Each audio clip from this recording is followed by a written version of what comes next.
sekecil burung kedidi. Adinda terbang ke hati Kekanda, mengharapkan cinta yang menggunung.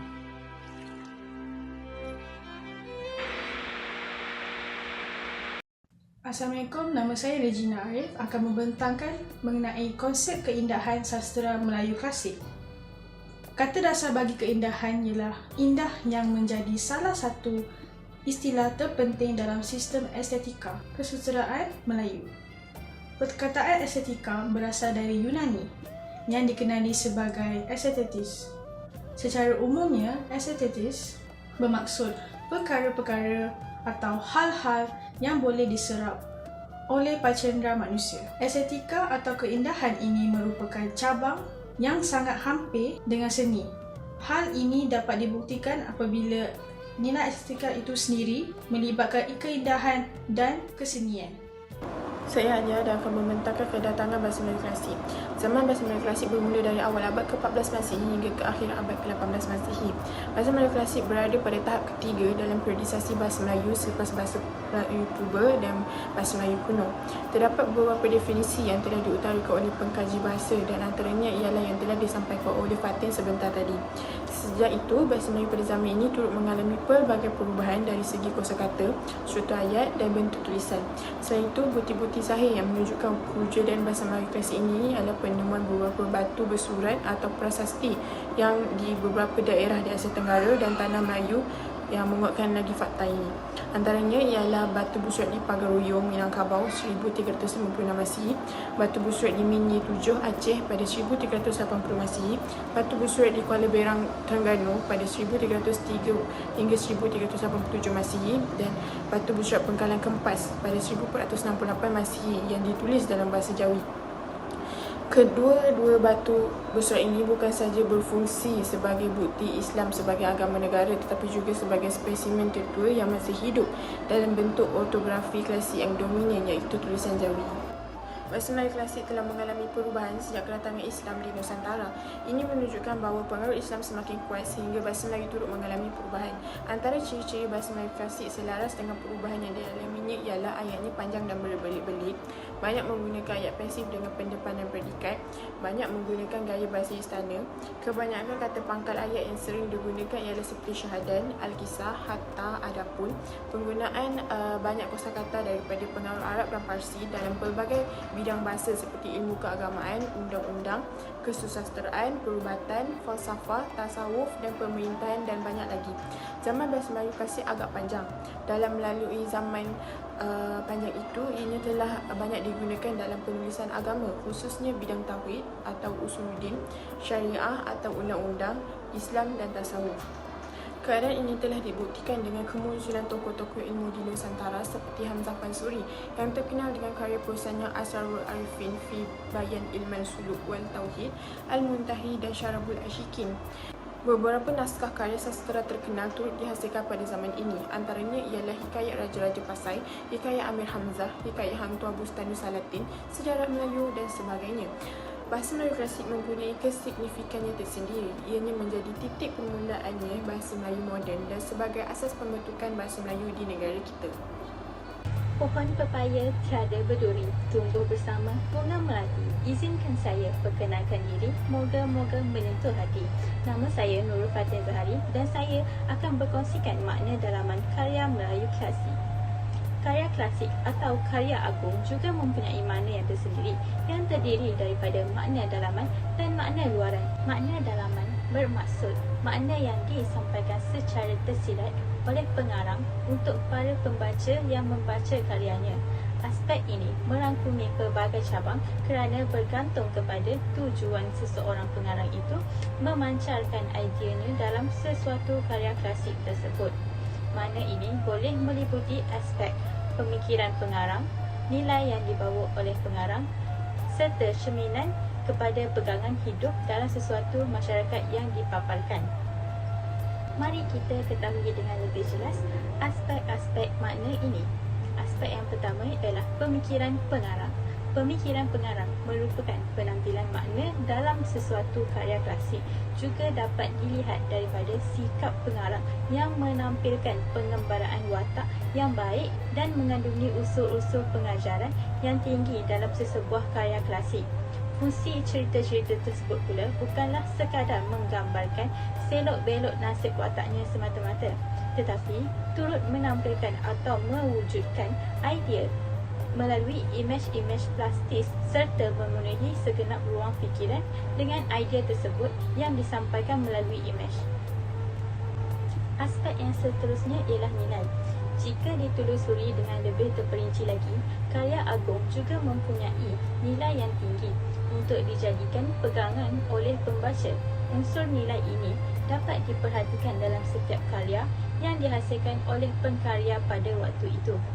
Nilai yang tidak lupa untuk dipaparkan oleh tokoh pengarang adalah nilai budaya Melayu. Seperti sedia maklum, Melayu dan budaya adalah dua entiti yang digabungkan menjadi satu, menjadi sebati dan terus meresap ke dalam nurani masyarakatnya.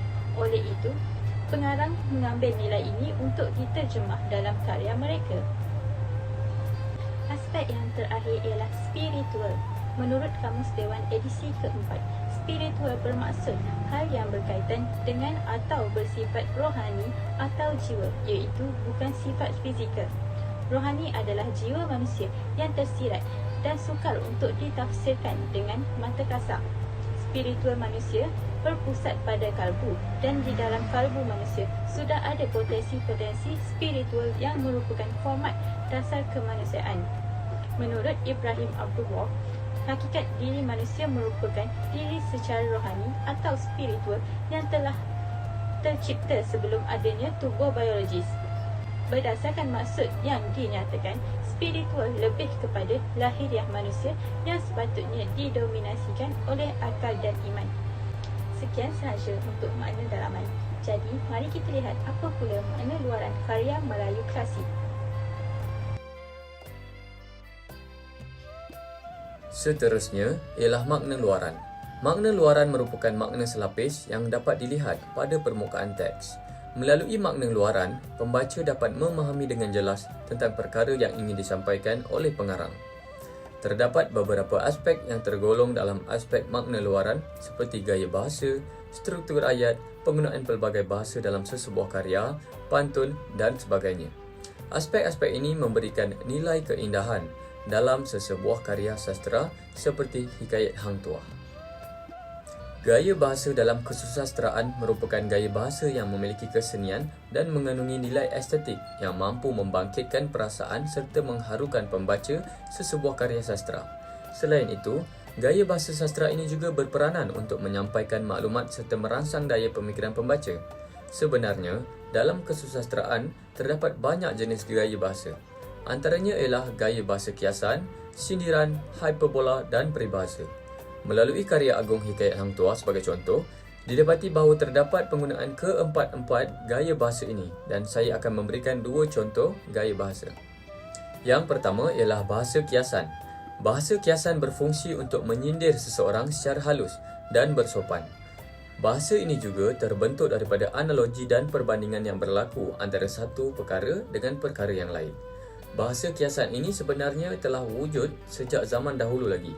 Sebagai contoh, kecantikan dan kecelitaan Tun Teja dibandingkan dengan bulan purnama 14 hari bulan, ailang gemilang berkilau-kilauan. Dipetik daripada Hikayat Hang Tuah, muka surat 111. Gaya bahasa yang kedua ialah sindiran. Sindiran adalah bahasa yang digunakan bertentangan maksudnya dengan perkara yang ingin diujarkan. Terdiri daripada 3 jenis sindiran, iaitu sindiran halus, sindiran tajam dan sindiran kasar. Bahasa ini juga dinamakan sebagai ironi dan bukan digunakan untuk mengguris hati, memalukan orang lain, tetapi juga bukan bertujuan untuk tidak mengguris atau memalukan pihak lain. Dalam Hikayat Hang Tuah, penulis banyak menggunakan bahasa sindiran untuk menyindir pihak yang tidak jujur serta pihak yang mendatangkan masalah dalam sesuatu perkara. Sebagai contoh petikan, maka sahut Tun Tuah, pada bicara Manira, janganlah seperti pelintir itu, tiadakan Manira tikam. Jikalau penggawa Majapahit itu sekalipun Manira tikam juga. Dipetik daripada Hikayat Hang Tuah, muka surat 153. Berdasarkan petikan tersebut, didapati bahawa Hang Tuah menunjukkan keberanian beliau terhadap Parti Gajah Mada.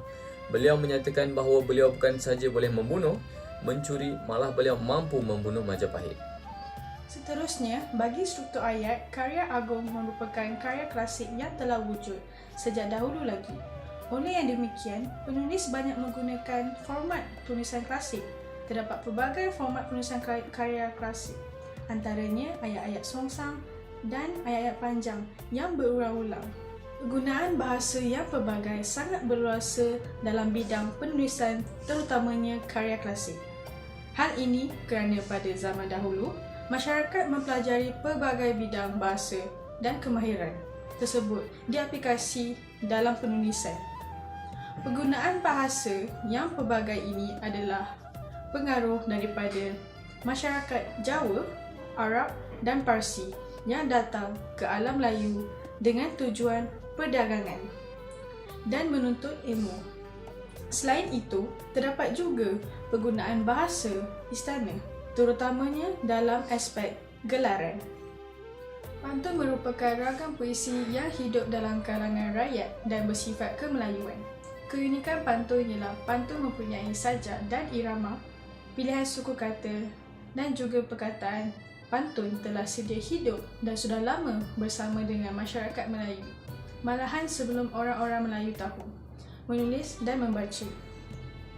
Orang Melayu mencipta pantun untuk melahirkan pelbagai bentuk perasaan dan merupakan satu seni yang indah. Mereka menggunakan pantun untuk berkasih sayang, memberi nasihat, suka-suka, berjenaka, menyindir dan menyatakan rasa sedih. Seterusnya, saya Sabrina akan meneruskan pembentangan dengan kepentingan bahasa Melayu klasik. Pertama sekali, kita dapat mengenali dan mencintai bahasa ibunda kita. Seperti kata penyair, jika anda tidak tahu, anda tidak boleh mencintai. Salah satu cara untuk belajar bahasa adalah dengan mempelajari literatur yang ditulis dengan tingkat penggunaan bahasa yang tinggi. Hal ini kerana sastra khususnya yang berbahasa Melayu meliputi novel, cerpen, syair dan masih banyak lagi genre lainnya. Gaya penulisan yang rimis menjadikan karya sastra menarik dan indah untuk dibaca. Keunikan inilah yang membuat bahasa Melayu berbeza dengan bahasa lain yang boleh kita banggakan kerana memiliki identitas tersendiri. Seterusnya, indahnya mengkaji karya sastra ialah peluang mengambil iktibar daripada kisah-kisah yang terkandung dalam setiap karya. Sebelum kemunculan hiburan digital di kaca TV dan telefon pintar, orang ramai menerima hiburan dan maklumat daripada karya sastra seperti puisi dan pertunjukan boneka. Pengarang mengaitkan masalah yang timbul dalam kehidupan mereka dan masyarakat sekeliling sebagai pengajaran kepada orang lain yang membaca karya mereka. Isu ini penting untuk mendidik masyarakat melakukan kebaikan dan meninggalkan perkara yang sia-sia dalam hidup. Hanya buang yang mendung dan ambil yang cerah. Jelaslah bahawa kajian karya sastra memberi nasihat yang baik kepada pembaca. Selain itu, dapat mempelajari karya sastra iaitu dapat membantu kita mengenali dan menghargai pencipta karya. Tidak semuanya memiliki bakat dan pengetahuan untuk menulis karya. Biasanya yang membuat karya sastra adalah sarjana bahasa dan akademisi yang memiliki pengetahuan tinggi dalam bidang tertentu. Kekuatan kearifan yang dipadukan dengan bahasa dalam pembuatan sebuah karya patut diapresiasi kerana membentuk prinsip-prinsip positif dan falsafah hidup. Penganugerahan Penghargaan Sastra Nasional merupakan penghormatan bagi para penulis sastra dan juga merupakan apresiasi dan mempromosikan martabat bahasa ibunda. Akhir sekali, manfaat lain dari mempelajari sastra adalah kita dapat memproduksi kata-kata atau peribahasa yang terkandung dalam suatu bahasa. Sebagai contoh, sebahagian besar karya sastra Melayu dihasilkan pada zaman dahulu dengan menggunakan banyak kosakata klasik Melayu. Secara tidak langsung, kita dapat memperluas cakupan perbendaharaan seperti yang kita kenal. Seperti kata pepatah, laut tidak akan pernah kering, seperti belajar tidak ada batasan untuk belajar. di bidang bahasa kerana begitu banyak ruang untuk kita jelajahi. Jika masyarakat kita memiliki kosakata yang baik dalam menulis dan berbicara, pasti bangsa kita akan menjadi lebih terampil dan intelektual. Itu sahaja untuk kepentingan bahasa Melayu klasik.